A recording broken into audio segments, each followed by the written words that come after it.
મિત્રો તો ફાર્મિંગ ટેકનિકમાં આપનું હાર્દિક સ્વાગત છે।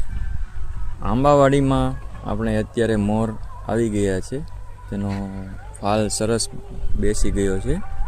તો એમાં પણ અત્યારે થોડુંક વાતાવરણના હિસાબે અને થોડુંક ફૂગને એવું પણ આવી ગયું છે, તમે જોઈ શકો છો થોડું।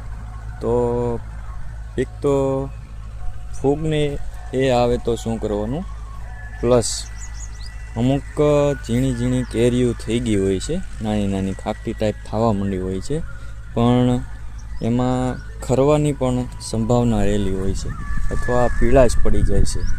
તો એની માટે પણ તમારે થોડુંક ધ્યાન દેવું પડશે। એમાં જો આ કેરીઓ છે તો આમાં અમુક પીળાશ પડી ગયેલી છે, તો એના ખરવાના ચાન્સીસ વધારે છે। તો એના માટે તમારે થોડીક દવાનો છંટકાવ મારવો પડશે, એટલે એમાં તમે એક પીળાશ ના પડે એ માટે દવા છાંટી શકો છો, એક ફૂગનાશક દવા છાંટવી પડશે, અને જે ખરે નહીં એની માટે તમારે, અને બંધારણ એનું બંધાય એ માટે તમારે દવાનો છંટકાવ કરવાનો રહેશે। પછી અમુક વસ્તુ એવી હોય છે